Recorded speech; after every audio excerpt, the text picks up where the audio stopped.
El cannabis es la droga más consumida del mundo.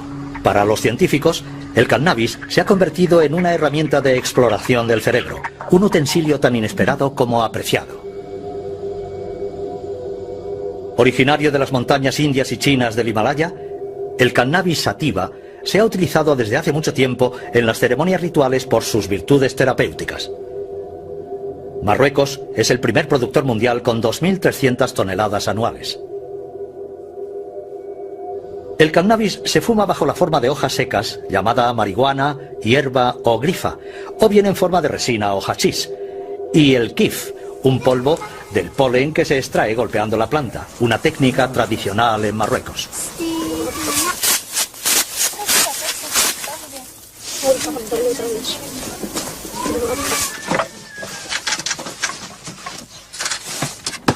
Con más de 160 millones de consumidores, es la droga ilegal más extendida en el mundo. Sin embargo, el estudio del cannabis ha permitido a científicos como Daniele Piomelli descubrir un sistema esencial en el funcionamiento del cerebro, un sistema del que nadie sabía de su existencia hace unos años. Obviamente sabemos mucho más que hace 10 años, pero aún se nos escapan elementos fundamentales. No sé calcularlo. No puedo estimar un porcentaje. Pero lo que puedo decir es que estamos estudiando el cannabis donde lo dejamos hace quizá 30 años, con los transmisores analógicos como la serotonina o la dopamina. Creo que hemos llegado a un punto maravilloso en el que estamos empezando a apreciar lo importante que es el sistema. Tanto que es algo que nos entusiasma, pero realmente no tenemos un pleno conocimiento de este sistema. Sin las ratas y los ratones, jamás hubiéramos podido estudiar los efectos de las drogas. Comparten un gran número de sus genes con nosotros y las drogas desencadenan las mismas tempestades en sus cerebros. De hecho, la humanidad entera tiene una deuda moral con estos pequeños animales.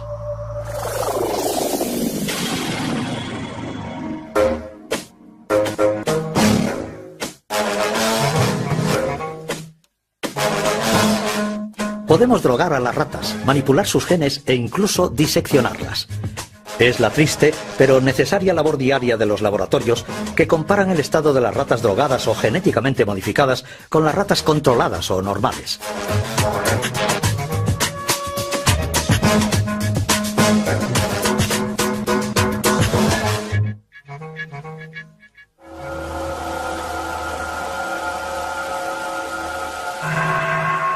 Como todas las drogas, el cannabis, visto aquí al microscopio electrónico, actúa pirateando el sistema de comunicación del cerebro. Pues nuestro cerebro se pasa la mayor parte del tiempo hablando consigo mismo. Su buen funcionamiento se basa en el diálogo incesante entre nuestros 100 millones de células nerviosas, las neuronas. Para hacer circular la información, las neuronas envían mensajeros químicos denominados neurotransmisores. Bien sea el dolor, el placer o el ritmo en el intercambio de información, los neurotransmisores regulan un equilibrio sutil y complejo, del que depende el conjunto de las funciones de nuestro organismo. Entre cada neurona existe un pequeño espacio en el que reina una intensa actividad. Es aquí, en la sinapsis, donde actúan los neurotransmisores. Para hacer circular la información de una neurona a otra, se dirigen a sus receptores correspondientes. A principios de los años 90, unos investigadores descubrieron que el cannabis se aloja dentro de ciertos receptores. Lo que esto quiere decir es que nuestro cerebro fabrica moléculas que se parecen al cannabis. Estas moléculas y sus receptores forman lo que expertos como Rafael Maldonado denominan el sistema cannabinoide endógeno, así llamado porque se encuentra en el interior de nuestro organismo. Desde la década de los 80 sabíamos que en efecto existen unos receptores específicos. Es decir, nuestro cerebro, nuestro organismo, está preparado para recibir estas moléculas, para recibir los cannabinoides. Nuestro organismo tiene unos receptores, unas proteínas concretas para fijar estos cannabinoides. Su función no es sentir los efectos del hachís o de la marihuana en absoluto. Es porque poseemos también un sistema cannabinoide endógeno. Para tener una idea de la importancia de este sistema cannabinoide endógeno, creo que hay que decir primero que la cantidad de receptores cannabinoides es mucho más importante que la cantidad de receptores para cualquier otro neurotransmisor clásico. Esta cantidad de receptores ha dejado perplejos a los investigadores. En ciertas zonas del cerebro, su número es hasta 12 veces superior al de los receptores de la dopamina.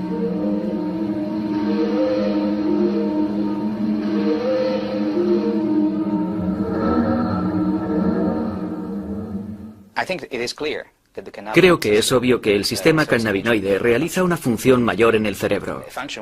Una función que no podríamos adivinar ni siquiera hace 5 años.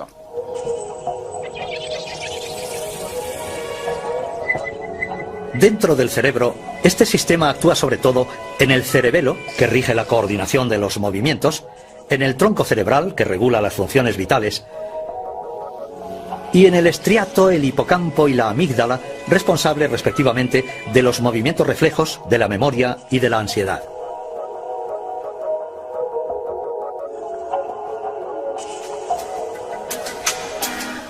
Una vez identificados los receptores, los científicos iniciaron la búsqueda de las moléculas próximas al cannabis producidas por nuestro organismo. Baste decir que se lanzaban a la exploración de una verdadera terra incógnita del cerebro.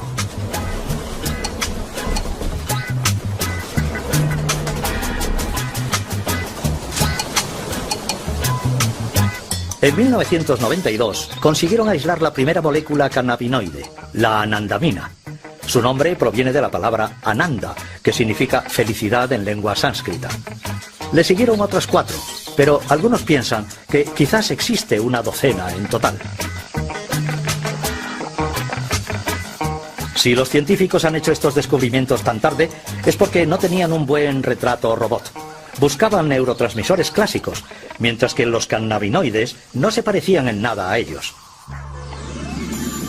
Tomemos el ejemplo de la dopamina.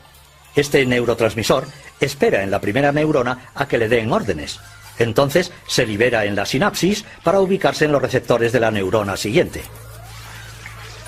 Los cannabinoides no existen como tales. Cuando el cerebro los necesita, se autofabrican utilizando la grasa de la superficie de las neuronas. Se reubican rápidamente durante la sinapsis y así pueden estimular a los receptores de cualquier neurona. Neurofarmacólogo en la Universidad Francesa, Jean-Paul Tassin estudia desde hace tiempo los efectos de la molécula activa del cannabis, la delta-9 tetrahidrocannabinol, o THC. Se puede decir que los humanos en su cerebro fabrican moléculas que son similares a las drogas. ¿Cuál es la diferencia entre las drogas procedentes del exterior de las que vienen del interior? Pues bien, una de las grandes diferencias es la cantidad. Es decir, la cantidad de sustancia que uno toma con el tetrahidrocannabinol u opio no tiene nada que ver con lo que se libera en el cerebro. Este es el primer nivel. El segundo es la localización. Los productos en cuestión, en el cerebro, son liberados únicamente en una zona extremadamente precisa a nivel de la sinapsis y a nivel de un área que tiene una dimensión infinitamente pequeña. Así pues, cuando se toma, cuando se ingiere, dicha sustancia invade todo el cerebro. Por tanto, todas las áreas son estimuladas simultáneamente. Eso es muy loco. Isso aí, pode crer.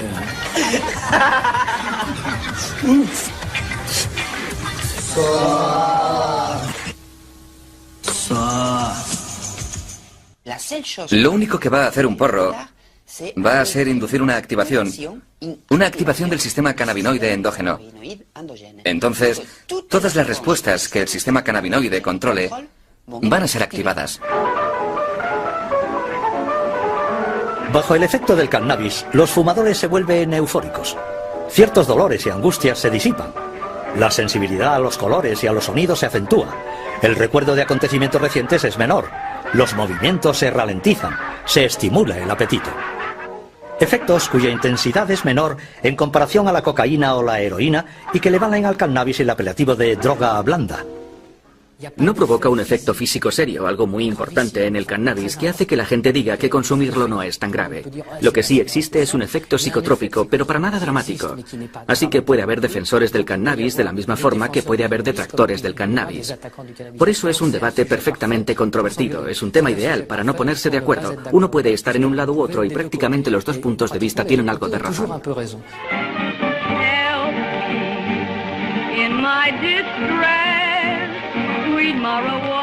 El cannabis empieza a difundirse por Europa a principios del siglo XIX. Durante la década de 1850 en París, el Club de los Hachís-Chen reúne principalmente a escritores tales como Théophile Gautier, Charles Baudelaire, Gérard de Nerval o también a pintores como Honoré Daumier y Eugène Delacroix. El consumo popular del cannabis comienza verdaderamente a principios del siglo pasado en Estados Unidos y en su vecino México.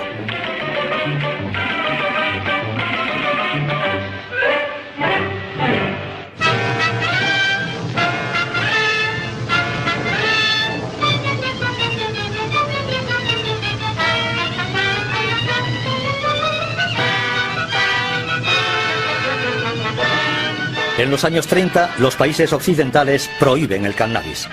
Las películas propagandísticas ponen en guardia a las familias. La marihuana es calificada como asesina de la juventud.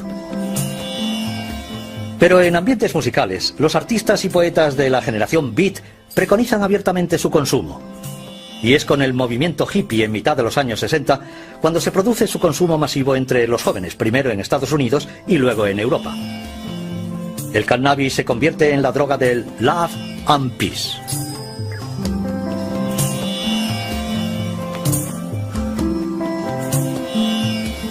La dope, sur la dope, stone et tout. La plupart des trucs me rendent vraiment triste, ça. Le pied, la planète, et puis il n'y a plus que ça. Toi tu fumes, toi. Tu fumes, toi. Tu fumes, toi. Tu fumes, toi. Tu fumes, toi. Tu fumes, toi. Tu fumes, toi. A finales de los años 60, las canciones de Bob Marley y el movimiento Rasta reivindican el uso de la gancha, el nombre jamaicano de la marihuana. I mean, herbs are good for everything. Why these people want to do so much good for everyone who call themselves governments and this and that? Why them say you must not use the herb? You see? And we take that and we can't find, we just see them just say, no, you must use it because you make you rebel, make you rebel, make you rebel.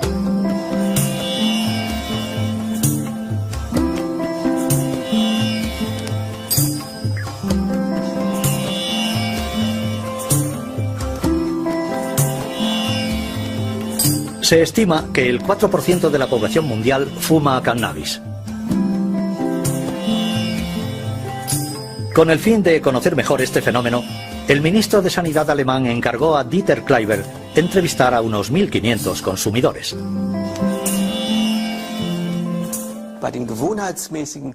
Entre los consumidores regulares, parece que destacan de manera relativamente clara tres subgrupos, que a su vez hacen posible una subclasificación.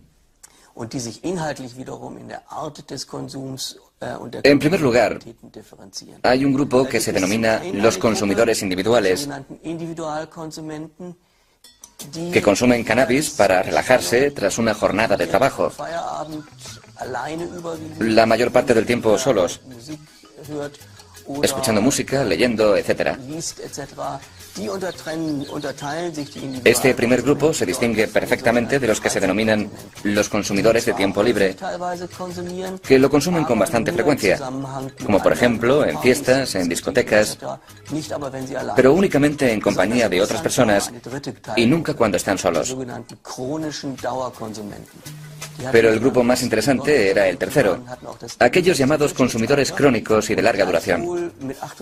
Estos no solamente han comenzado a edades muy precoces, sino que también son generalmente más jóvenes, y su tasa de dependencia es la más elevada, en torno a un 28%.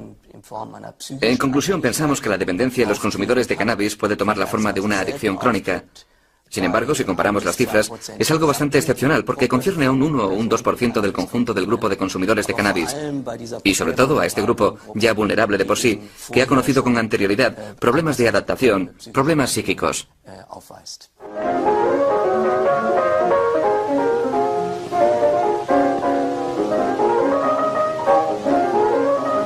Dependencia, la gran palabra tabú. Es decir, el cannabis tiene algo en común con todas las drogas. Provoca en el cerebro un incremento de dopamina, un neurotransmisor implicado en la sensación de placer.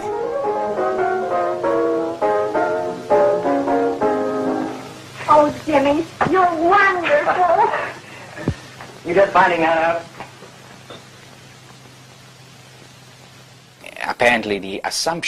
Aparentemente, el consumo de drogas cannabinoides estimula la emisión de dopamina, la secreción de células de dopamina.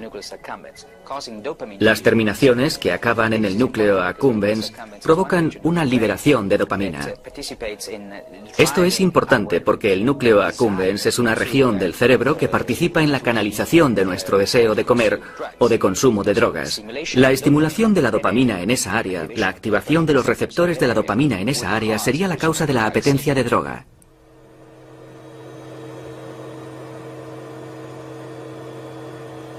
En su laboratorio, Rafael Maldonado pone a prueba las propiedades vigorizantes del cannabis en los ratones.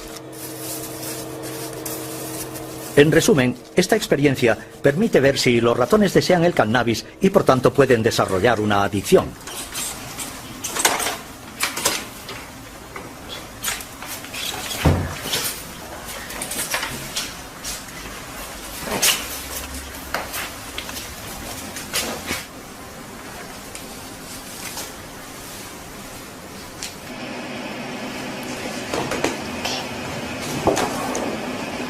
Este es el paradigma de condicionamiento de plaza, donde tenemos un compartimento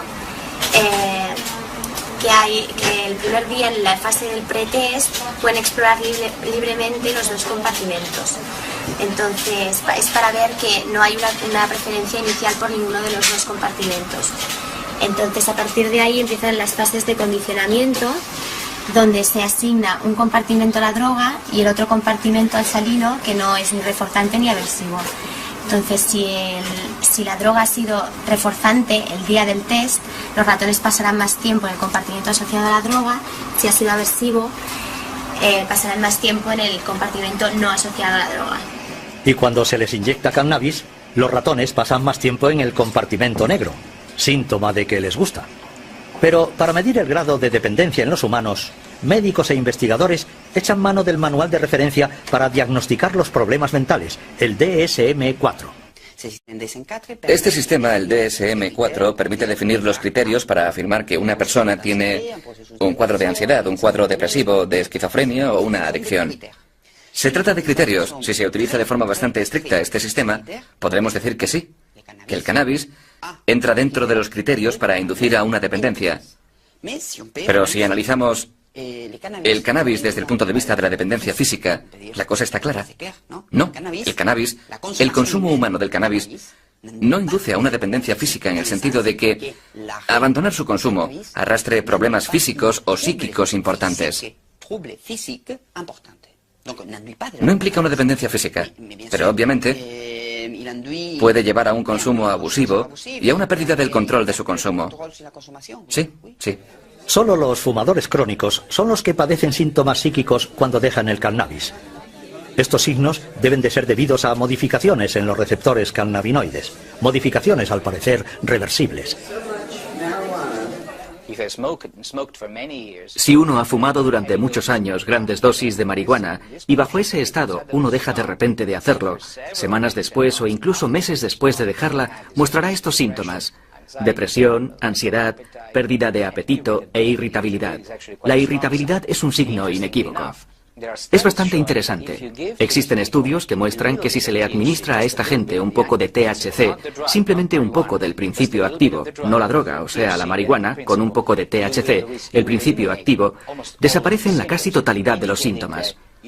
Lo cual indica que el cuerpo se ha adaptado a altos niveles de marihuana, frenando su propio sistema y que necesita mantener dicho nivel.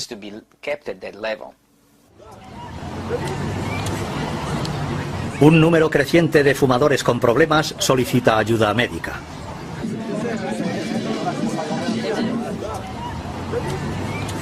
En el servicio de adictología de Philippe Battel, el 3% de las consultas tienen que ver con el consumo de cannabis. Lo que es verdaderamente importante con el cannabis es llegar a hacer un diagnóstico de la adicción de manera muy precisa. Y esto es a menudo complejo. Porque si en otros productos existe una correlación muy clara entre la cantidad consumida y el nivel de dependencia o de riesgo, con el cannabis no conseguimos, por razones diversas, determinar esta relación. Por motivos elementales, es muy raro que los sujetos sepan exactamente qué tipo de sustancia están consumiendo, aun teniendo un suministrador fijo. La cantidad de THC en estas sustancias es extremadamente variable. Smoke, Mary? Thanks. Are you sure Jimmy will be back soon? Sure, any minute.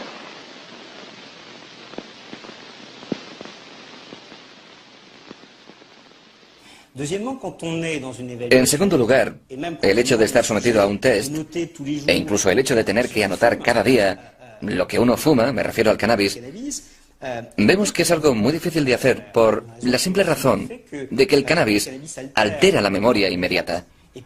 Y además las prácticas son también diferentes. Cuando estas son compartidas, en el caso de un porro hay que ver cuántos se lo están fumando. Si fueran 3, entonces por esa misma regla se han fumado un tercio cada uno. Pero uno ha podido dar más caladas que el otro. No se puede saber lo que ha fumado cada cual. Este es el primer problema. El segundo problema es que determinar el nivel de dependencia es complicado porque los sujetos, por regla general, durante mucho tiempo minimizan bastante las consecuencias. Pero no lo hacen de mala fe, sino porque no tienen los medios cerebrales ni cognitivos de reconocerse en dificultad. Por ejemplo, alguien te puede decir, yo fumo porque me siento mucho mejor con mis amigos. Pues bien, uno va a tratar de entender este fenómeno. Uno va a intentar analizarlo. Pero de repente te suelta esto. Sí, pero parece ser que cuando ya he fumado demasiado, siento una auténtica angustia y tengo, entre comillas, la paranoia del fumador, que hace que a aquel a quien conocía bien y al que apreciaba se convierta en un extraño y alguien potencialmente dañino para mí. Es algo francamente desconcertante para un fumador de cannabis.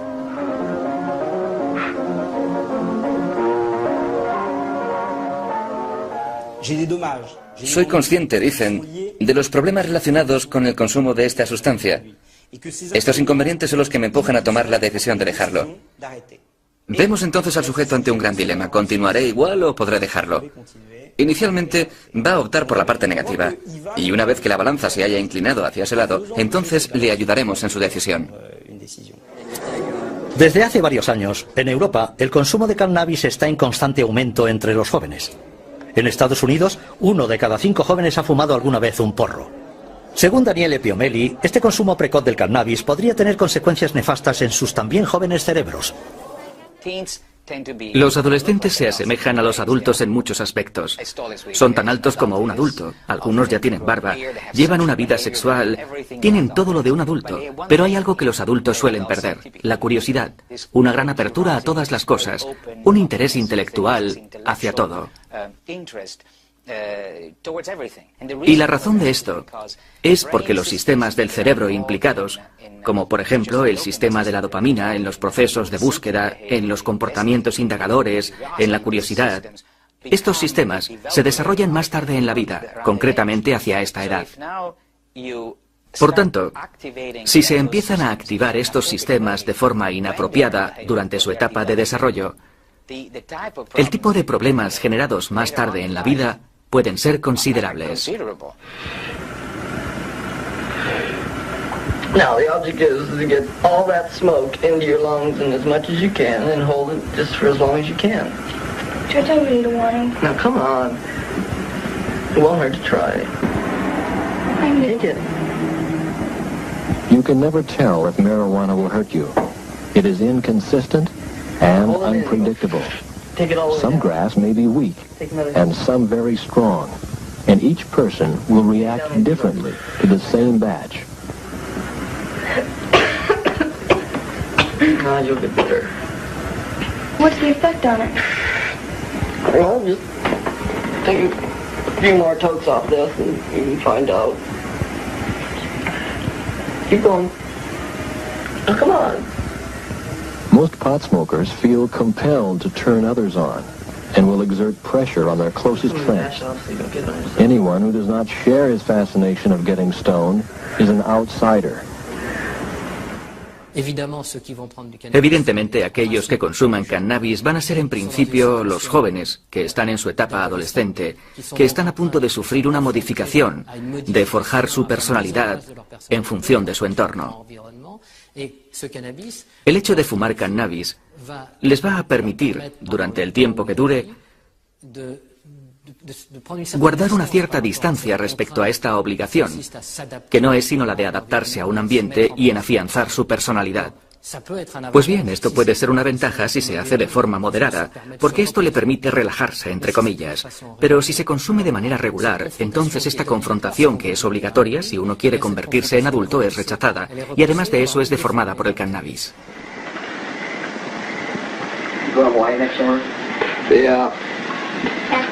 The whole summer.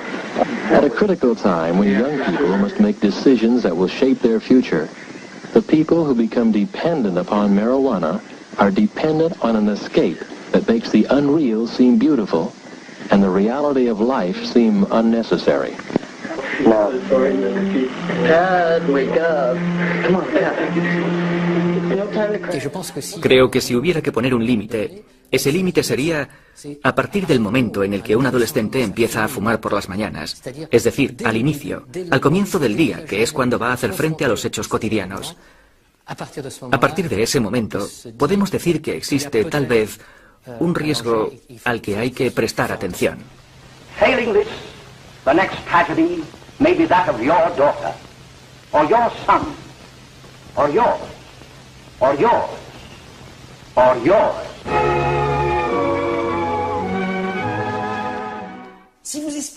Decirle a un adolescente que si se fuma un porro se va a enganchar de manera inevitable y que va a acabar metiéndose heroína en vena es mentirle. Hay varios elementos para demostrar que no es así.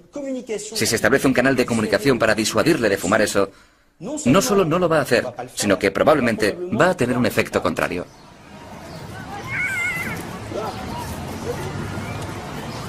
A altas dosis, el cannabis puede provocar una dependencia psicológica, pero no una dependencia física. Entonces, ¿cómo prevenir del consumo de una droga cuyos efectos no son, según los científicos, nada graves? Yo quiero que se pongan medios contra el cannabis, y es necesario hacerlo. Pero hay que hacerlo, uno, con prudencia, y dos, teniendo en cuenta el hecho de que el 50% de los adolescentes lo consumen. No hay un 50% de adolescentes que tienen un gran problema con el cannabis. Eso no es cierto. Y si nos lo quieren hacer creer, puede ser muy peligroso. Pues jamás se conseguirían, en una esfera pública, mensajes de prevención efectivos. Por nada del mundo hay que mentirle al individuo, al sujeto al cual va dirigido, exponiendo datos científicos que sean falsos. Go, Ron, you want to sample the cup entry? The bubble light. Bubble light? It's a nice sharp taste. Awesome. Cuando digo que solo lo fuman los adolescentes, exagero. Bien, a pesar de todo, es una realidad epidemiológica. Es decir, se trata de un consumo que empieza para algunos a los 13 o 14 años y que va a aumentar hasta los 18, 19 o 20 años. Pero después de los 20 años hay un descenso bastante notable en el consumo de cannabis, lo que es, por otra parte, una prueba de que el cannabis en sí no es un producto extremadamente adictógeno o adictivo, pues se percibe que se puede dejar sin dificultad. Y a menudo, a partir del momento en el que los adultos entran en el mundo laboral de una forma relativamente regular, dejan de consumirlo o lo hacen de una manera totalmente lúdica y sin importancia.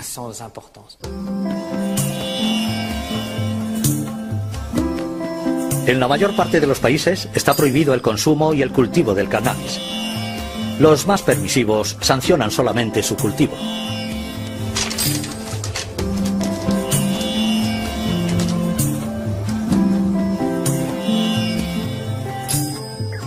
Los holandeses fueron los primeros en acuñar el concepto de droga blanda en su legislación. El consumo de cannabis no está considerado como delito, aunque su venta solo es autorizada en los coffee shops. Cada año, sus seguidores se dan cita en Ámsterdam con ocasión de la Cannabis Cup, una especie de campeonato del porro. Tenemos el Double Bubble, lo que significa que ha sido 3 veces ganador de la Cannabis Cup. Este es de gran calidad. Se le llama primera cosecha.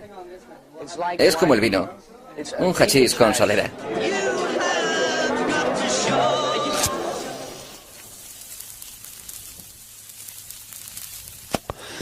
Sin embargo, durante estos últimos años, a esta droga denominada blanda la han acusado de ser desencadenante de un grave problema psiquiátrico, la esquizofrenia.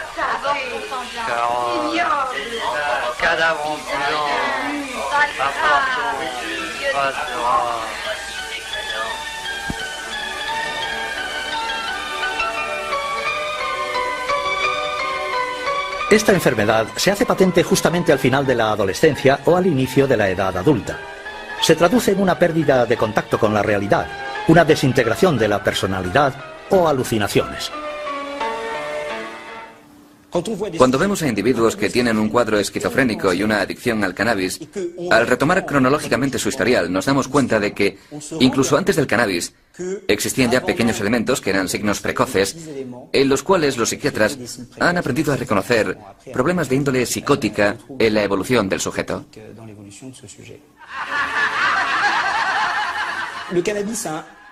El cannabis hace el papel de exagerar, amplificar un fenómeno ya preexistente. Parece que se ha descubierto al revés el problema de la esquizofrenia y del cannabis.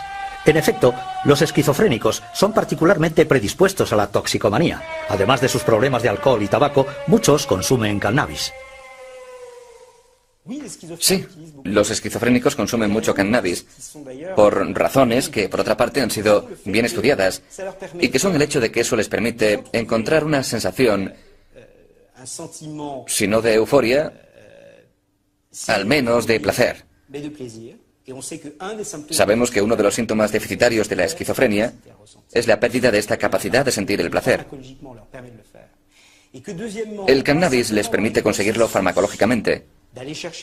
Y además del hecho de tener que buscar el producto, que es, como todos saben, ilícito, y para el cual hace falta un proveedor que le suministre, también existe una sociabilidad.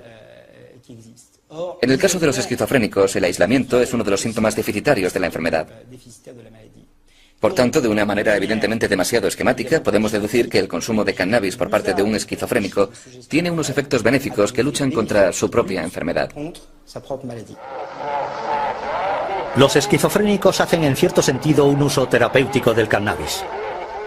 Nos encontramos ante una dificultad mayúscula cuando abordamos la cuestión de esta droga. Ilegal en la mayor parte de los países, el cannabis posee unas propiedades terapéuticas bien conocidas.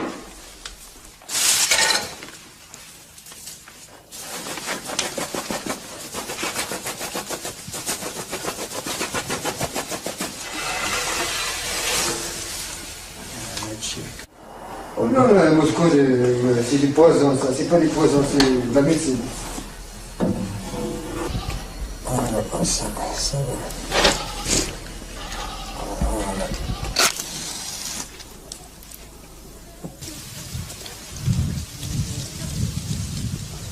El kit mejor que el tabaco. Y siempre, de 50 años, yo fumar kiwi. El hachís debe trabajarse con cuidado, artesanalmente, para no perjudicar a la salud. De otra manera, la gente fumaría un kiff puro a lo largo de sus vidas y gozarían de buena salud. Por otra parte, países como Suiza autorizan su uso médico y, por tanto, su cultivo.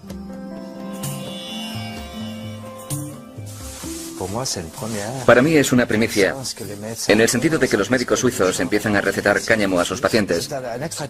Esto es un extractor de polen. Vamos a recuperar la resina y la apelmazaremos para que adquiera una forma dura, más fácil de transportar y de enviar a nuestros enfermos.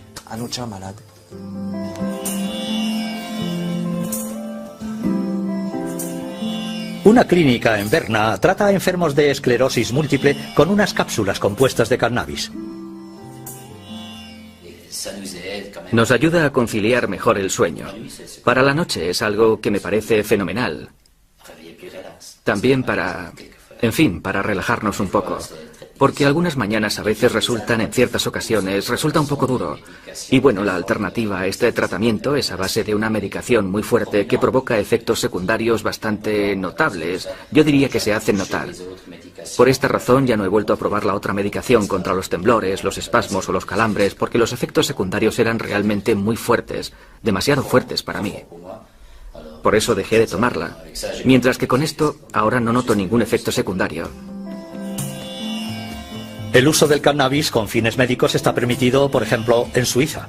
Allí existen 300 plantaciones de marihuana, pero solo 40 son legales. Gran parte de la producción, de hecho, está destinada a su uso ilegal y a la exportación. Deberíamos darnos cuenta de que el hecho de que haya sustancias que induzcan o no a un consumo abusivo no tienen nada que ver con los efectos de una sustancia que podría ser aplicada clínicamente. Pongo como ejemplo los opioides. Todo el mundo conoce el ejemplo de los opioides. Todo el mundo sabe cómo los opioides pueden ser peligrosos si se hace un uso lúdico de ellos.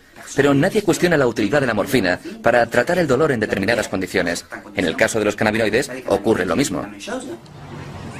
En Francia, cada año, diversas asociaciones se reúnen para solicitar una revisión de la ley. Sus reclamaciones son sobre todo para que ciertos enfermos puedan fumar cannabis.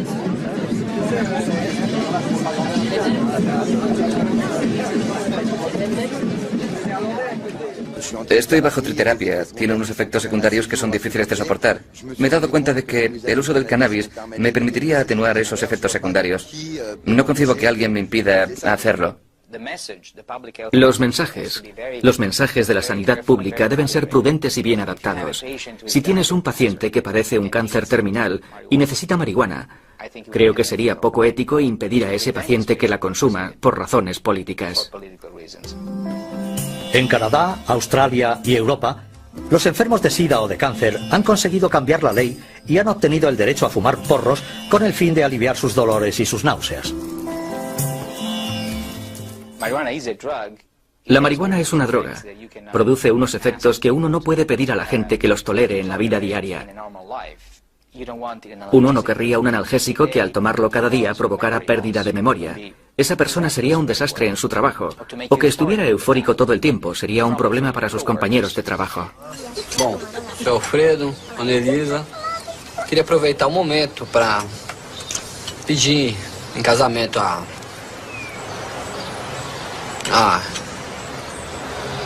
mão da... Ai. Natália. A maconha mata de vergonha. No vamos a discutir si es peligroso o no el consumo lúdico del cannabis. Ese no es el asunto. Lo importante es que el sistema cannabinoide endógeno es un área ideal para investigar nuevos medicamentos. Creo que el dolor es una de las áreas en las cuales la investigación cannabinoide podría tener más impacto. El problema es conseguir un analgésico a partir de los endocannabinoides, de la biología cannabinoide, que no produzca efectos secundarios, que no produzca euforia, los problemas de desorientación de la memoria que produce el THC.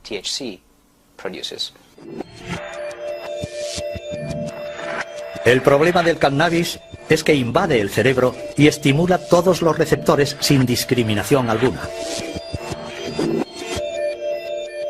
No es el cannabis en sí lo que interesa a los investigadores, pues también existen receptores cannabinoides fuera del cerebro, en el sistema digestivo, en los órganos genitales, en los músculos, pero igualmente en las fibras nerviosas que regulan el dolor. Los investigadores tratan de actuar directamente y de manera concreta sobre los receptores, jugando con las tasas de endocannabinoides, como la anandamina, por ejemplo.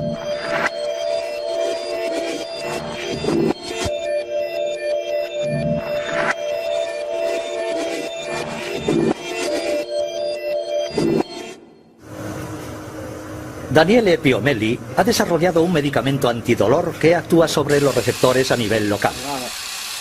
Para testar su eficacia, ha tenido que practicar una ligadura en el nervio ciático de unas ratas de laboratorio. Esta rata no ha recibido ningún tratamiento. Con un dolor intenso apenas puede moverse.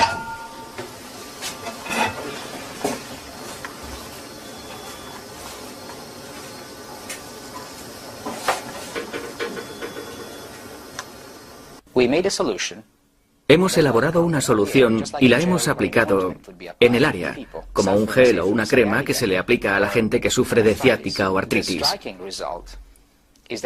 Lo asombroso del resultado es que los animales que han recibido tratamiento con la droga cannabinoide mostraban una conducta que indicaba una completa o casi completa desaparición de la respuesta al dolor. La rata tratada se comporta como si gozara de una perfecta salud.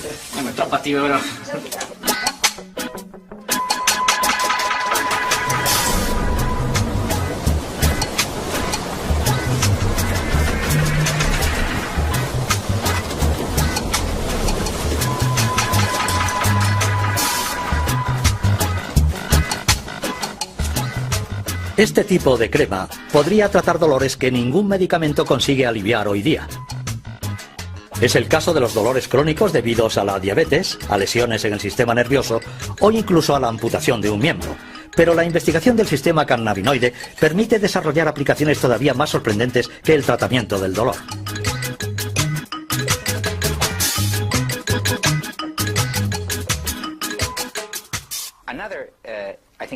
Creo que otra condición que podría ser controlada, que podría ser tratada con cannabinoides, es la ansiedad, la depresión. Experiencias con animales muestran que si se bloquea la desactivación de la anandamina, el camino que lleva a la destrucción de la anandamina, si se bloquea el acceso y se incrementan los niveles de anandamina, en lugar de tener los mismos efectos que provocan la activación de los receptores cannabinoides, tendremos solo unos efectos muy selectivos que incluyen un importante efecto antiansiedad en los animales. Una vez que la anandamina ha cumplido su misión en la sinapsis, retorna a la neurona. Luego es eliminada por otras moléculas. Si un medicamento impidiera esta destrucción, la anandamina podría actuar mucho más tiempo.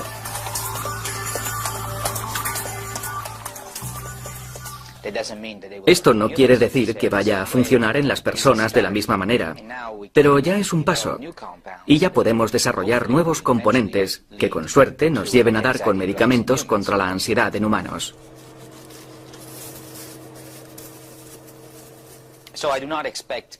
No creo que la creación de ansiolíticos o antidepresivos basados en el sistema cannabinoide sea tarea fácil, ni que sea posible entre los próximos 2 y 5 años. Pero creo que entre los próximos 10 o 20 años, medicamentos para tratar problemas neuropsiquiátricos y basados en el sistema endocannabinoide se utilizarán a gran escala. Más asombroso aún, se está descubriendo en la actualidad que ciertas enfermedades serían debidas a alteraciones en el sistema cannabinoide. En el cerebro, el hipotálamo participa en la regulación del apetito, y los científicos han demostrado que los endocannabinoides podrían actuar en esta área.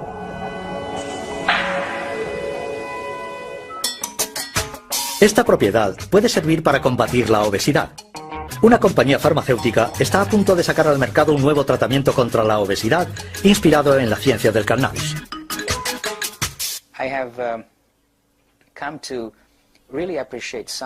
He llegado a apreciar la ciencia mucho más que cuando era más joven. No era consciente de lo útil que podía ser la ciencia para todos hasta que me involucré en ella, en el mundo de la ciencia, y formé parte de ella.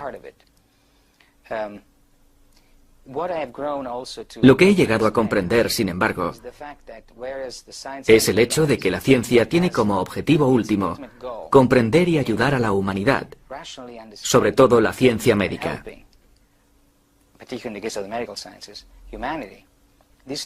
Estos conocimientos deben ser transmitidos al gran público, deben hacerse comunes, porque si no fuera así, no existiría la conciencia política. Pues sin conciencia política, todos los descubrimientos realizados en los laboratorios no serían transformados en decisiones de salud pública, decisiones a fin de cuentas importantes. Durante largo tiempo, tergiversado por argumentos puramente políticos, el debate acerca del cannabis no puede prescindir de los datos científicos.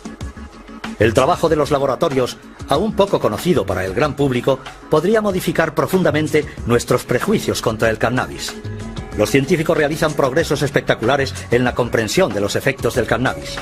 Y el hecho de poder descifrar nuestra mecánica cerebral abre unas perspectivas inéditas en los tratamientos médicos futuros. Se ha iniciado una auténtica revolución biológica para los investigadores.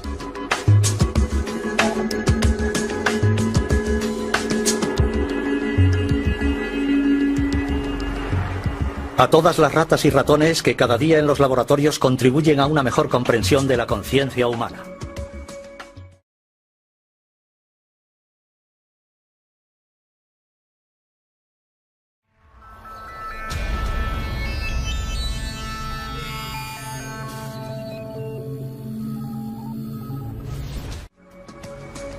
El cannabis es la droga más consumida del mundo. Para los científicos, el cannabis se ha convertido en una herramienta de exploración del cerebro, un utensilio tan inesperado como apreciado.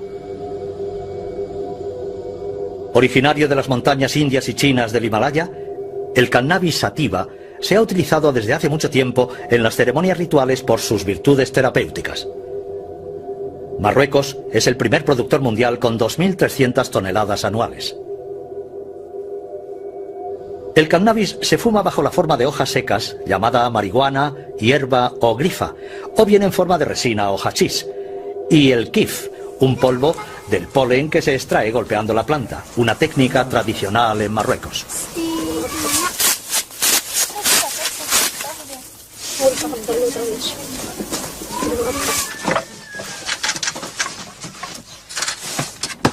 Con más de 160 millones de consumidores, es la droga ilegal más extendida en el mundo.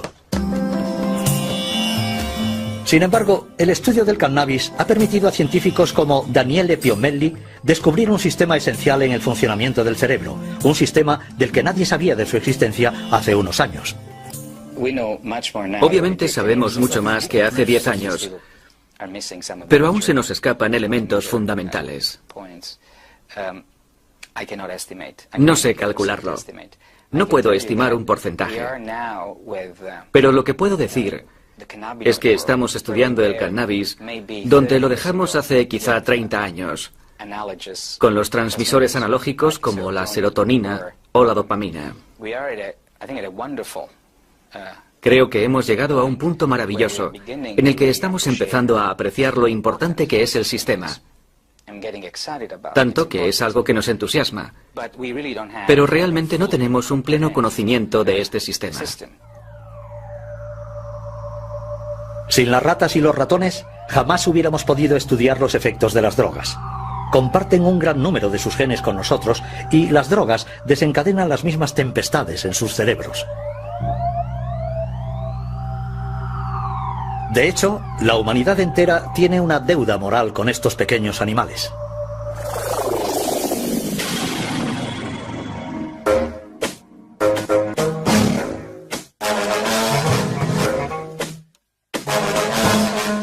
Podemos drogar a las ratas, manipular sus genes e incluso diseccionarlas. Es la triste pero necesaria labor diaria de los laboratorios que comparan el estado de las ratas drogadas o genéticamente modificadas con las ratas controladas o normales.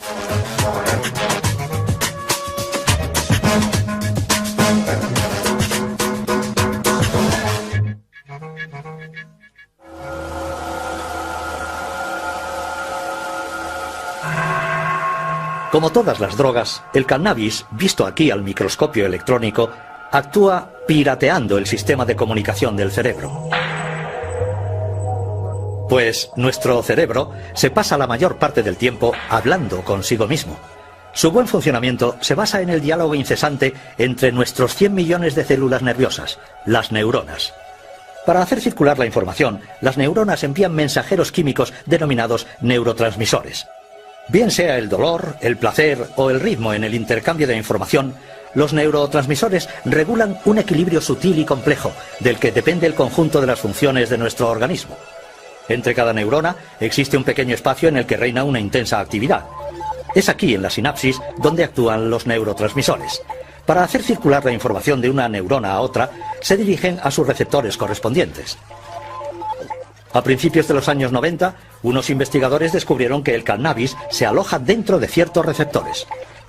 Lo que esto quiere decir es que nuestro cerebro fabrica moléculas que se parecen al cannabis. Estas moléculas y sus receptores forman lo que expertos como Rafael Maldonado denominan el sistema cannabinoide endógeno, así llamado porque se encuentra en el interior de nuestro organismo. Desde la década de los 80 sabíamos que en efecto existen unos receptores específicos. Es decir, nuestro cerebro, nuestro organismo está preparado para recibir estas moléculas, para recibir los cannabinoides. Nuestro organismo tiene unos receptores, unas proteínas concretas para fijar estos cannabinoides. Su función no es sentir los efectos del hachís o de la marihuana en absoluto. Es porque poseemos también un sistema cannabinoide endógeno. Para tener una idea de la importancia de este sistema cannabinoide endógeno, creo que hay que decir primero que la cantidad de receptores cannabinoides es mucho más importante que la cantidad de receptores para cualquier otro neurotransmisor clásico. Esta cantidad de receptores ha dejado perplejos a los investigadores. En ciertas zonas del cerebro, su número es hasta 12 veces superior al de los receptores de la dopamina.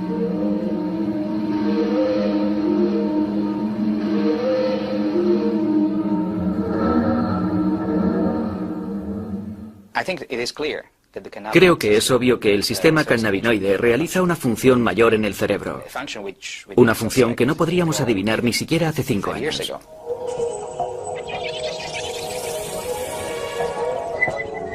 Dentro del cerebro, este sistema actúa sobre todo en el cerebelo, que rige la coordinación de los movimientos, en el tronco cerebral, que regula las funciones vitales, y en el estriato, el hipocampo y la amígdala, responsables respectivamente de los movimientos reflejos, de la memoria y de la ansiedad.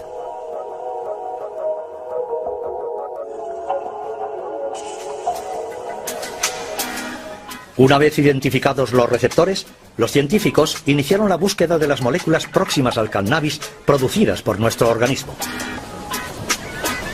Baste decir que se lanzaban a la exploración de una verdadera terra incógnita del cerebro.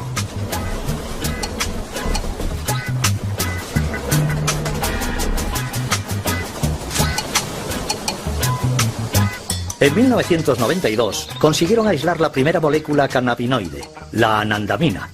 Su nombre proviene de la palabra ananda, que significa felicidad en lengua sánscrita. Le siguieron otras 4, pero algunos piensan que quizás existe una docena en total.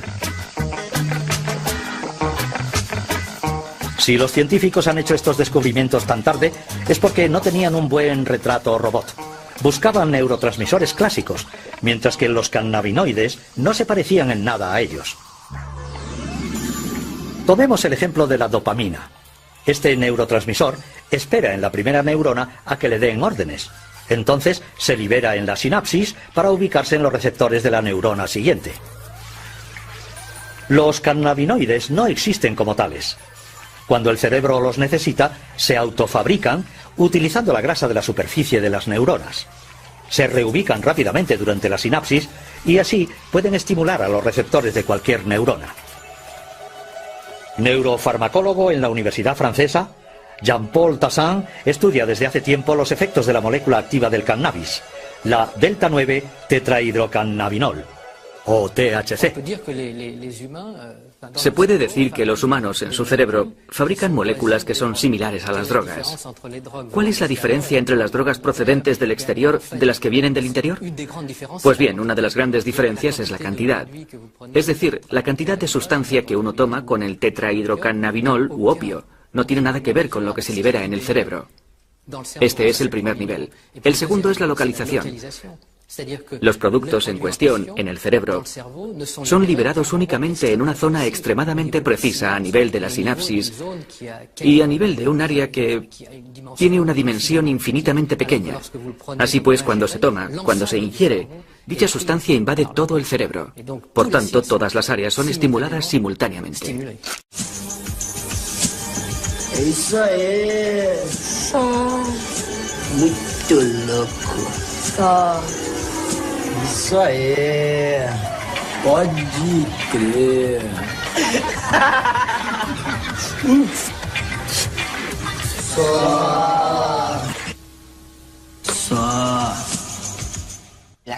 Lo único que va a hacer un porro va a ser inducir una activación del sistema cannabinoide endógeno. Entonces, todas las respuestas que el sistema cannabinoide controle van a ser activadas. Bajo el efecto del cannabis, los fumadores se vuelven eufóricos. Ciertos dolores y angustias se disipan. La sensibilidad a los colores y a los sonidos se acentúa. El recuerdo de acontecimientos recientes es menor. Los movimientos se ralentizan. Se estimula el apetito. Efectos cuya intensidad es menor en comparación a la cocaína o la heroína y que le valen al cannabis el apelativo de droga blanda. No provoca un efecto físico serio, algo muy importante en el cannabis que hace que la gente diga que consumirlo no es tan grave. Lo que sí existe es un efecto psicotrópico, pero para nada dramático. Así que puede haber defensores del cannabis de la misma forma que puede haber detractores del cannabis. Por eso es un debate perfectamente controvertido. Es un tema ideal para no ponerse de acuerdo. Uno puede estar en un lado u otro y prácticamente los dos puntos de vista tienen algo de razón.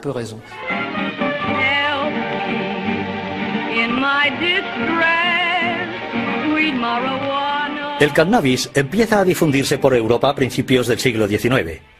Durante la década de 1850 en París, el Club de los Hachichens reúne principalmente a escritores tales como Théophile Gautier, Charles Baudelaire, Gérard de Nerval o también a pintores como Honoré Daumier y Eugène Delacroix. El consumo popular del cannabis comienza verdaderamente a principios del siglo pasado en Estados Unidos y en su vecino México.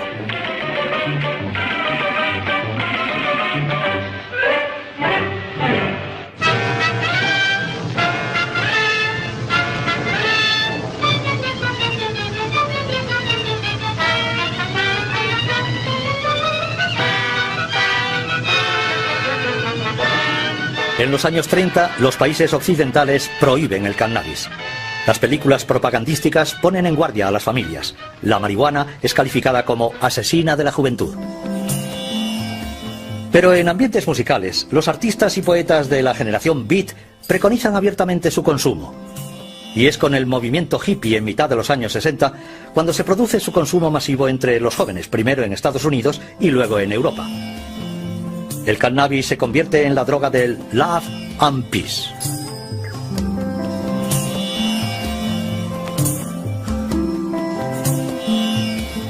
La dope, sur la dope, stone et tout. La plupart des trucs me rendent vraiment triste, ça. Le pied, la planète, et puis il n'y a plus que ça. Toi tu fumes, toi. Tu fumes, toi. Tu fumes, toi. Tu fumes, toi. Tu fumes, toi. Tu fumes, toi. A finales de los años 60, las canciones de Bob Marley y el movimiento Rasta reivindican el uso de la gancha, el nombre jamaicano de la marihuana.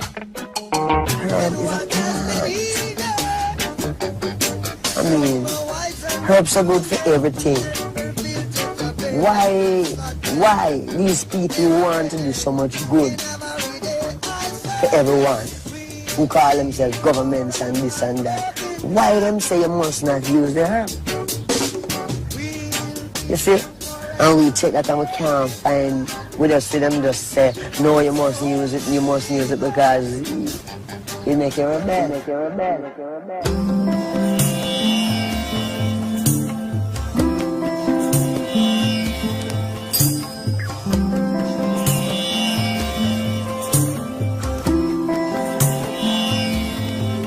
Se estima que el 4% de la población mundial fuma cannabis. Con el fin de conocer mejor este fenómeno, el ministro de Sanidad alemán encargó a Dieter Kleiber entrevistar a unos 1.500 consumidores.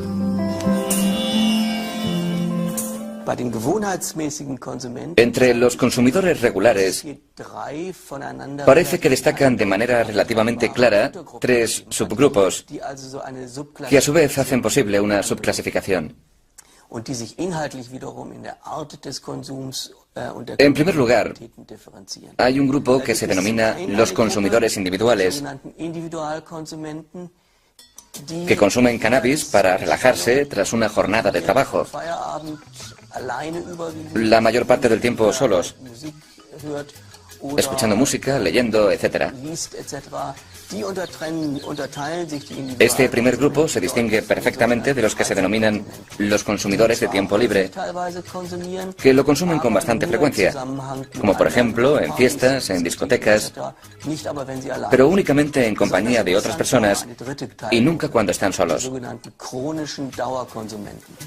Pero el grupo más interesante era el tercero, aquellos llamados consumidores crónicos y de larga duración. Estos no solamente han comenzado a edades muy precoces, sino que también son generalmente más jóvenes, y su tasa de dependencia es la más elevada, en torno a un 28%. En conclusión, pensamos que la dependencia en los consumidores de cannabis puede tomar la forma de una adicción crónica. Sin embargo, si comparamos las cifras, es algo bastante excepcional porque concierne a un 1 o un 2% del conjunto del grupo de consumidores de cannabis. Y sobre todo a este grupo, ya vulnerable de por sí, que ha conocido con anterioridad problemas de adaptación, problemas psíquicos.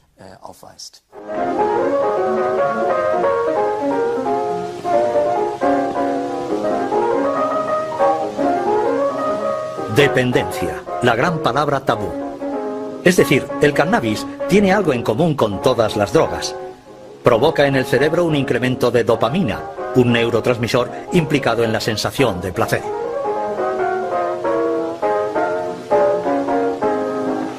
Oh, Jimmy, you're wonderful. You're just finding that out.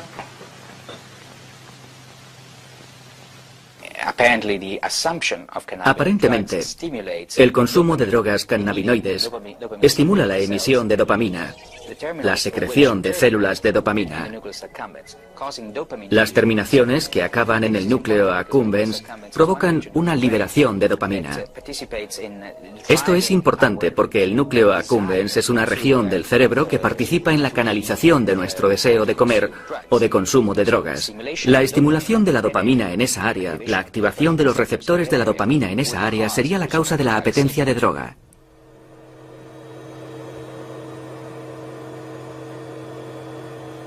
En su laboratorio, Rafael Maldonado pone a prueba las propiedades vigorizantes del cannabis en los ratones.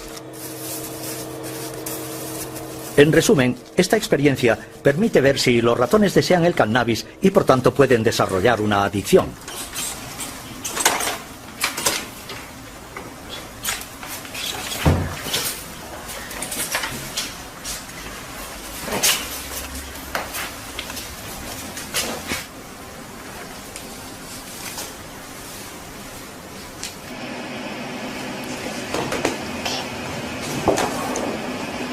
Este es el paradigma de condicionamiento de plaza, donde tenemos un compartimento que el primer día, en la fase del pretest, pueden explorar libremente los dos compartimentos. Entonces, es para ver que no hay una preferencia inicial por ninguno de los dos compartimentos. Entonces, a partir de ahí empiezan las fases de condicionamiento, donde se asigna un compartimento a la droga y el otro compartimento al salino, que no es ni reforzante ni aversivo.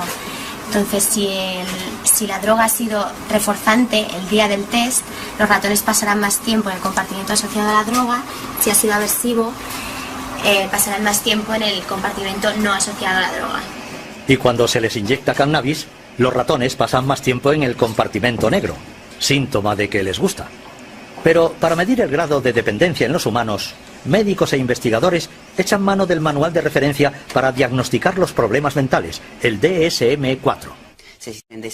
Este sistema, el DSM-4, permite definir los criterios para afirmar que una persona tiene un cuadro de ansiedad, un cuadro depresivo, de esquizofrenia o una adicción.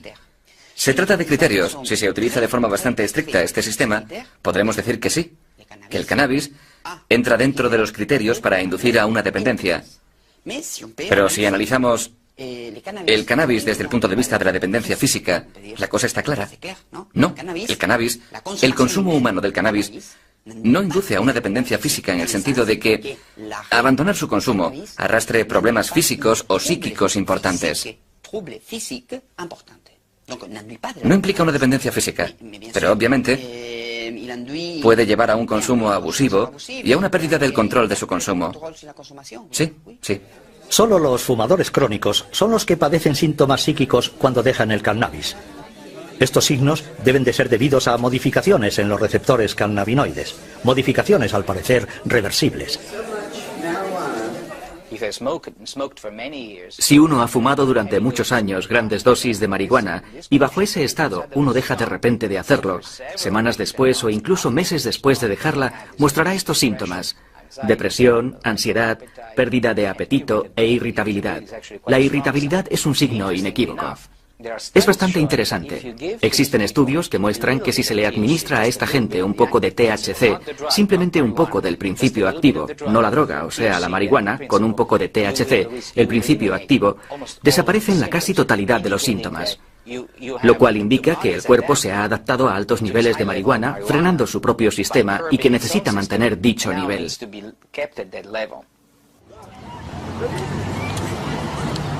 Un número creciente de fumadores con problemas solicita ayuda médica.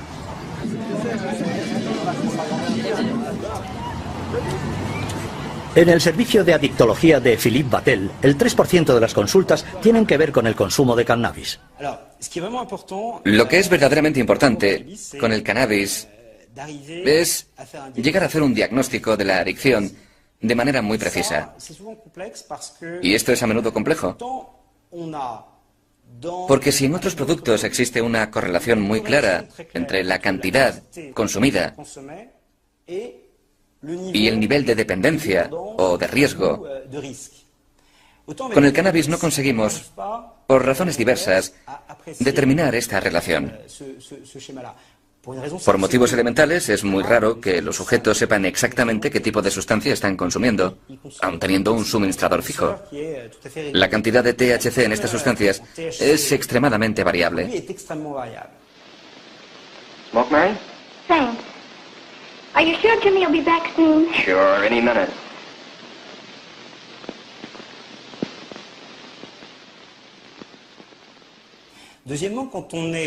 En segundo lugar, el hecho de estar sometido a un test, e incluso el hecho de tener que anotar cada día lo que uno fuma, me refiero al cannabis, vemos que es algo muy difícil de hacer por la simple razón de que el cannabis altera la memoria inmediata.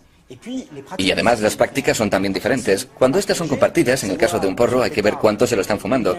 Si fueran 3, entonces por esa misma regla se han fumado un tercio cada uno. Pero uno ha podido dar más caladas que el otro. No se puede saber lo que ha fumado cada cual. Este es el primer problema. El segundo problema es que determinar el nivel de dependencia es complicado porque los sujetos, por regla general, durante mucho tiempo minimizan bastante las consecuencias. Pero no lo hacen de mala fe, sino porque no tienen los medios cerebrales ni cognitivos de reconocerse en dificultad. Por ejemplo, alguien te puede decir: yo fumo porque me siento mucho mejor con mis amigos. Pues bien, uno va a tratar de entender este fenómeno. Uno va a intentar analizarlo. Pero de repente te suelta esto: sí, pero parece ser que cuando ya he fumado demasiado, siento una auténtica angustia y tengo, entre comillas, la paranoia del fumador, que hace que a aquel a quien conocía bien y al que apreciaba se convierta en un extraño y alguien potencialmente dañino para mí.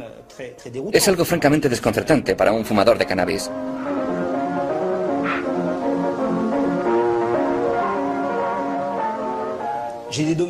Soy consciente, dicen, de los problemas relacionados con el consumo de esta sustancia. Estos inconvenientes son los que me empujan a tomar la decisión de dejarlo. Vemos entonces al sujeto ante un gran dilema. ¿Continuaré igual o podré dejarlo? Inicialmente va a optar por la parte negativa. Y una vez que la balanza se haya inclinado hacia ese lado, entonces le ayudaremos en su decisión. Desde hace varios años, en Europa, el consumo de cannabis está en constante aumento entre los jóvenes. En Estados Unidos, 1 de cada 5 jóvenes ha fumado alguna vez un porro. Según Daniele Piomelli, este consumo precoz del cannabis podría tener consecuencias nefastas en sus también jóvenes cerebros. Los adolescentes se asemejan a los adultos en muchos aspectos. Son tan altos como un adulto, algunos ya tienen barba, llevan una vida sexual, tienen todo lo de un adulto, pero hay algo que los adultos suelen perder: la curiosidad, una gran apertura a todas las cosas, un interés intelectual hacia todo. Y la razón de esto es porque los sistemas del cerebro implicados, como por ejemplo el sistema de la dopamina en los procesos de búsqueda, en los comportamientos indagadores, en la curiosidad, estos sistemas se desarrollan más tarde en la vida, concretamente hacia esta edad. Por tanto, si se empiezan a activar estos sistemas de forma inapropiada durante su etapa de desarrollo, el tipo de problemas generados más tarde en la vida pueden ser considerables. Now, the object is to get all that smoke into your lungs and as much as you can and hold it just for as long as you can. George, I really don't want to. Now, come on. It won't hurt to try. I'm going to. You can never tell if marijuana will hurt you. It is inconsistent and unpredictable.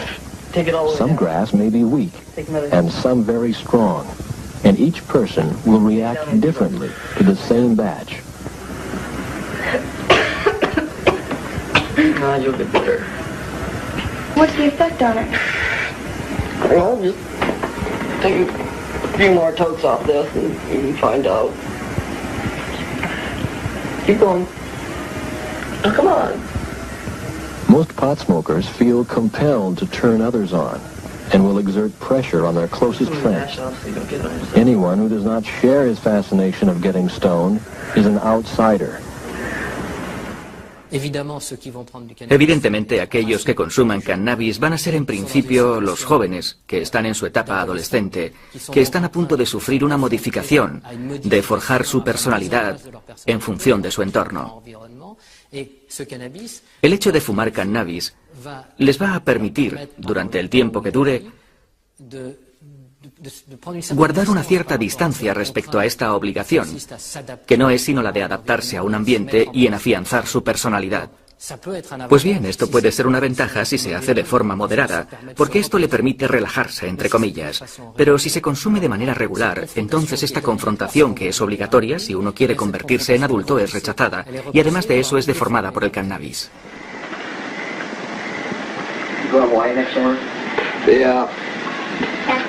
The whole summer. At a critical time when young people must make decisions that will shape their future, the people who become dependent upon marijuana are dependent on an escape that makes the unreal seem beautiful and the reality of life seem unnecessary. No. Dad, wake up. Come on, Dad. No time to cry. Creo que si hubiera que poner un límite, ese límite sería a partir del momento en el que un adolescente empieza a fumar por las mañanas, es decir, al inicio, al comienzo del día, que es cuando va a hacer frente a los hechos cotidianos. A partir de ese momento, podemos decir que existe, tal vez, un riesgo al que hay que prestar atención. Failing this, the next tragedy may be that of your daughter, or your son, or yours, or yours, or yours.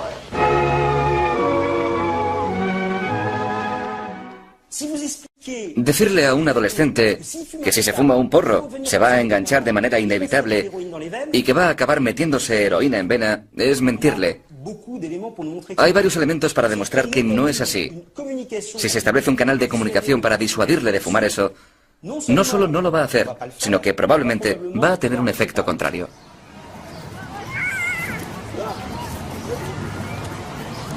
A altas dosis, el cannabis puede provocar una dependencia psicológica, pero no una dependencia física. Entonces, ¿cómo prevenir del consumo de una droga cuyos efectos no son, según los científicos, nada graves? Yo quiero que se pongan medios contra el cannabis, y es necesario hacerlo. Pero hay que hacerlo, uno, con prudencia, y dos, teniendo en cuenta el hecho de que el 50% de los adolescentes lo consumen. No hay un 50% de adolescentes que tienen un gran problema con el cannabis. Eso no es cierto.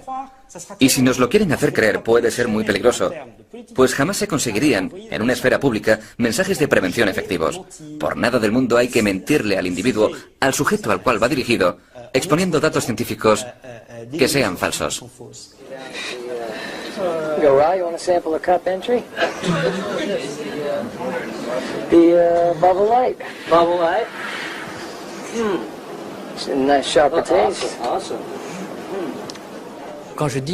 Cuando digo que solo lo fuman los adolescentes, exagero.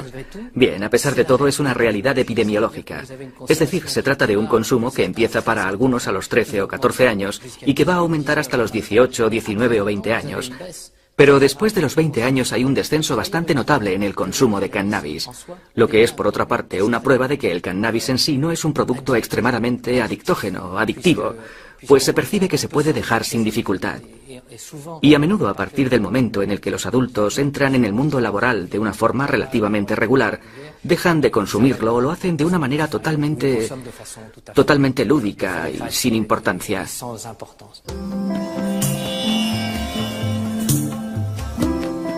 En la mayor parte de los países está prohibido el consumo y el cultivo del cannabis. Los más permisivos sancionan solamente su cultivo.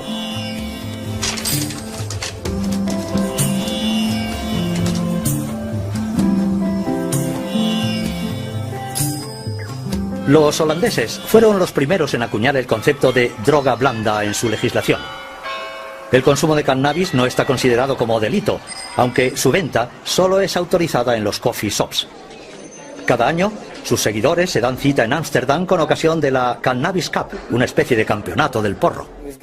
Tenemos el Double Bubble, lo que significa que ha sido 3 veces ganador de la Cannabis Cup.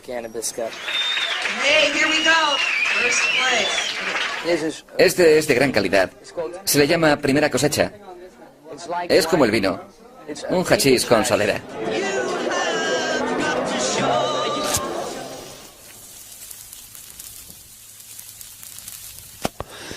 Sin embargo, durante estos últimos años, a esta droga denominada blanda la han acusado de ser desencadenante de un grave problema psiquiátrico, la esquizofrenia.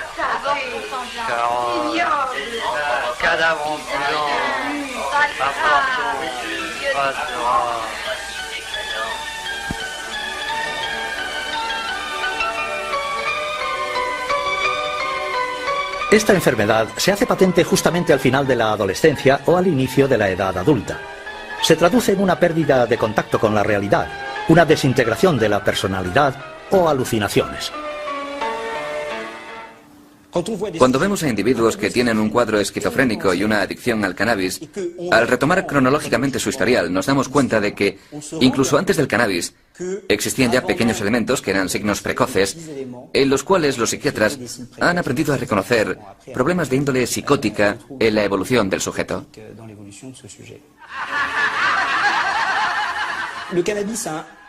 El cannabis hace el papel de exagerar, amplificar un fenómeno ya preexistente.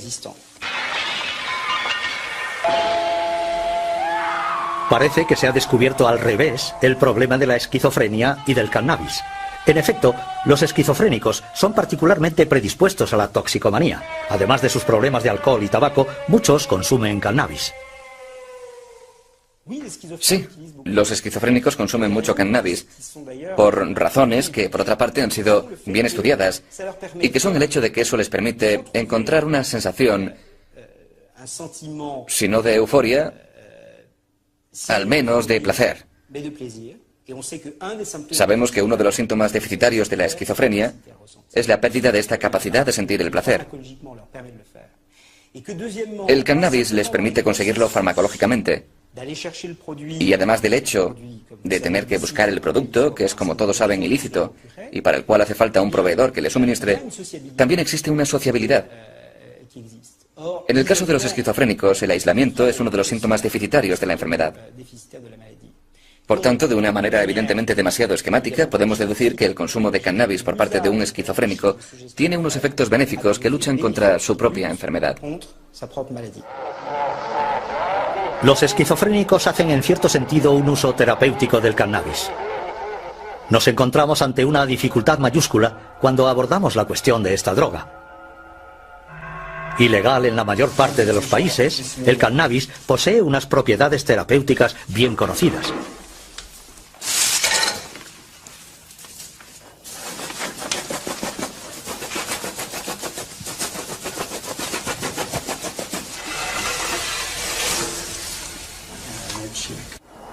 Non, à Moscou, c'est du poison, ça. C'est pas du poison, c'est de la médecine.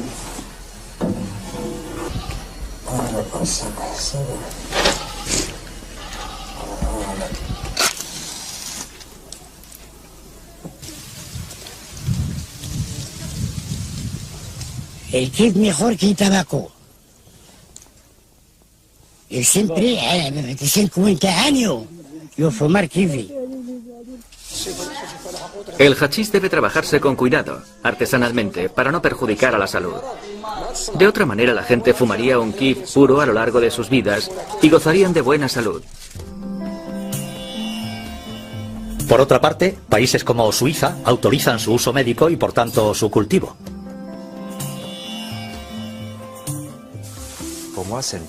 Para mí es una primicia, en el sentido de que los médicos suizos empiezan a recetar cáñamo a sus pacientes. Esto es un extractor de polen. Vamos a recuperar la resina y la apelmazaremos para que adquiera una forma dura, más fácil de transportar y de enviar a nuestros enfermos.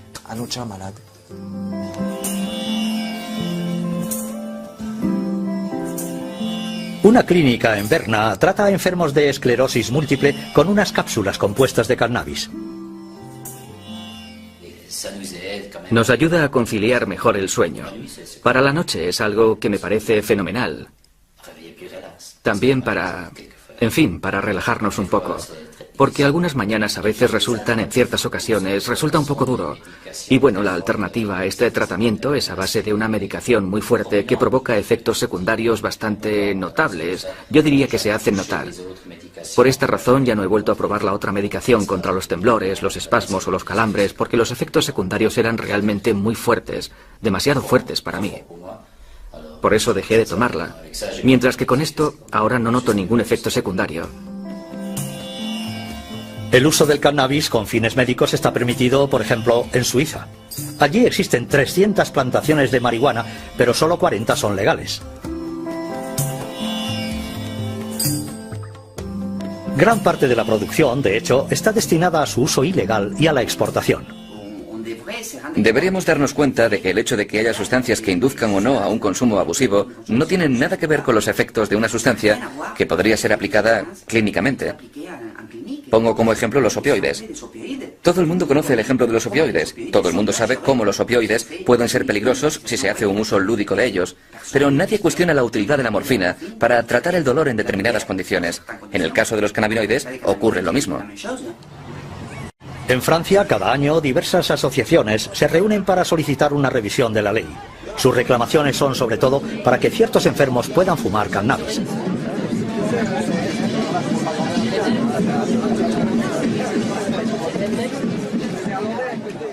Estoy bajo triterapia. Tiene unos efectos secundarios que son difíciles de soportar. Me he dado cuenta de que el uso del cannabis me permitiría atenuar esos efectos secundarios. No concibo que alguien me impida hacerlo. Los mensajes de la sanidad pública deben ser prudentes y bien adaptados. Si tienes un paciente que padece un cáncer terminal y necesita marihuana, creo que sería poco ético impedir a ese paciente que la consuma por razones políticas. En Canadá, Australia y Europa, los enfermos de SIDA o de cáncer han conseguido cambiar la ley y han obtenido el derecho a fumar porros con el fin de aliviar sus dolores y sus náuseas. La marihuana es una droga. Produce unos efectos que uno no puede pedir a la gente que los tolere en la vida diaria. Uno no querría un analgésico que al tomarlo cada día provocara pérdida de memoria. Esa persona sería un desastre en su trabajo. O que estuviera eufórico todo el tiempo sería un problema para sus compañeros de trabajo. Bom, seu Alfredo, Ana Elisa, queria aproveitar momento para pedir em casamento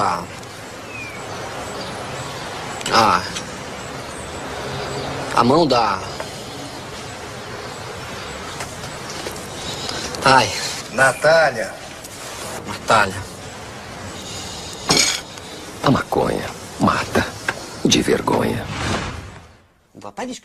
No vamos a discutir si es peligroso o no el consumo lúdico del cannabis. Ese no es el asunto.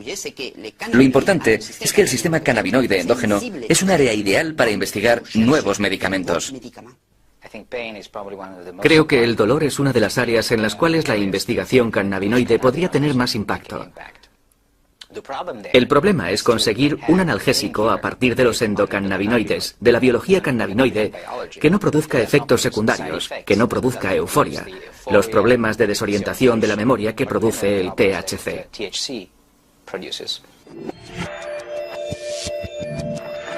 El problema del cannabis es que invade el cerebro y estimula todos los receptores sin discriminación alguna. No es el cannabis en sí lo que interesa a los investigadores, pues también existen receptores cannabinoides fuera del cerebro, en el sistema digestivo, en los órganos genitales, en los músculos, pero igualmente en las fibras nerviosas que regulan el dolor. Los investigadores tratan de actuar directamente y de manera concreta sobre los receptores, jugando con las tasas de endocannabinoides, como la anandamina, por ejemplo.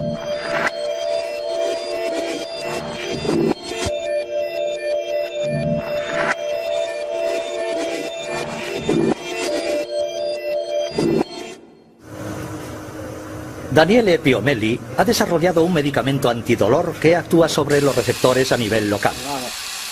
Para testar su eficacia, ha tenido que practicar una ligadura en el nervio ciático de unas ratas de laboratorio. Esta rata no ha recibido ningún tratamiento. Con un dolor intenso, apenas puede moverse.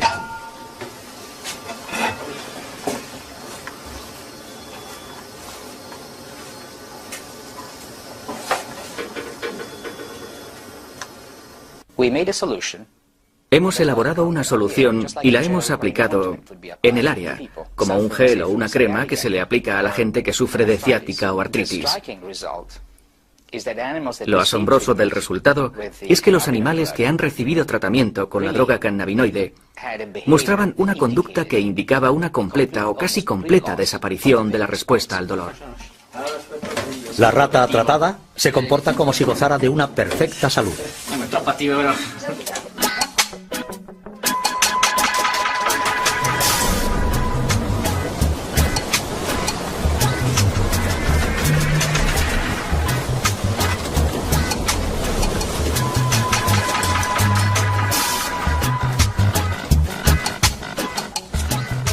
Este tipo de crema podría tratar dolores que ningún medicamento consigue aliviar hoy día.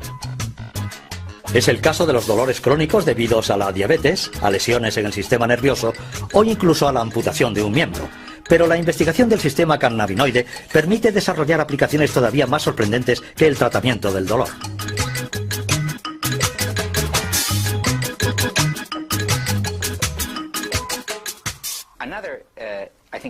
Creo que otra condición que podría ser controlada, que podría ser tratada con cannabinoides, es la ansiedad, la depresión. Experiencias con animales muestran que si se bloquea la desactivación de la anandamina, el camino que lleva a la destrucción de la anandamina, si se bloquea el acceso y se incrementan los niveles de anandamina, en lugar de tener los mismos efectos que provocan la activación de los receptores cannabinoides, tendremos solo unos efectos muy selectivos que incluyen un importante efecto antiansiedad en los animales. Una vez que la anandamina ha cumplido su misión en la sinapsis, retorna a la neurona. Luego es eliminada por otras moléculas. Si un medicamento impidiera esta destrucción, la anandamina podría actuar mucho más tiempo.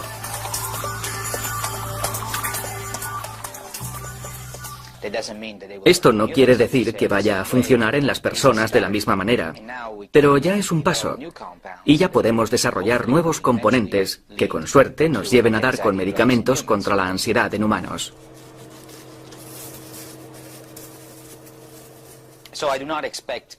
No creo que la creación de ansiolíticos o antidepresivos basados en el sistema cannabinoide sea tarea fácil, ni que sea posible entre los próximos 2 y 5 años. Pero creo que entre los próximos 10 o 20 años, medicamentos para tratar problemas neuropsiquiátricos y basados en el sistema endocannabinoide se utilizarán a gran escala. Más asombroso aún, se está descubriendo en la actualidad que ciertas enfermedades serían debidas a alteraciones en el sistema cannabinoide. En el cerebro, el hipotálamo participa en la regulación del apetito, y los científicos han demostrado que los endocannabinoides podrían actuar en esta área.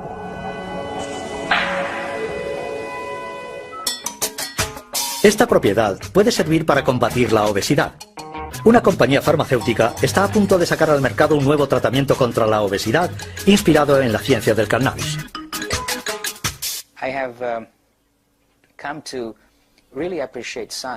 He llegado a apreciar la ciencia mucho más que cuando era más joven. No era consciente de lo útil que podía ser la ciencia para todos hasta que me involucré en ella, en el mundo de la ciencia, y formé parte de ella. Lo que he llegado a comprender, sin embargo, es el hecho de que la ciencia tiene como objetivo último comprender y ayudar a la humanidad, sobre todo la ciencia médica.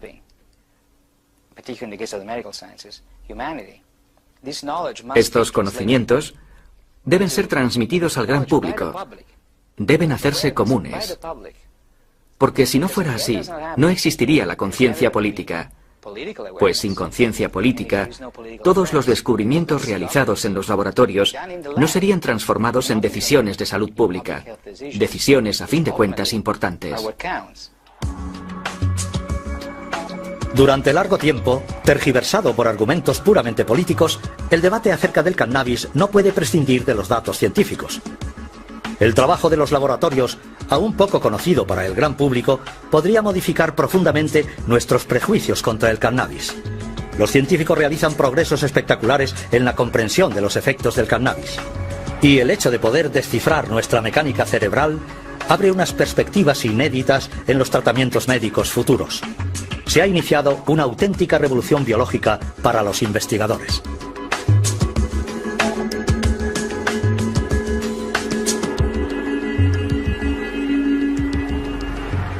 A todas las ratas y ratones que cada día en los laboratorios contribuyen a una mejor comprensión de la conciencia humana.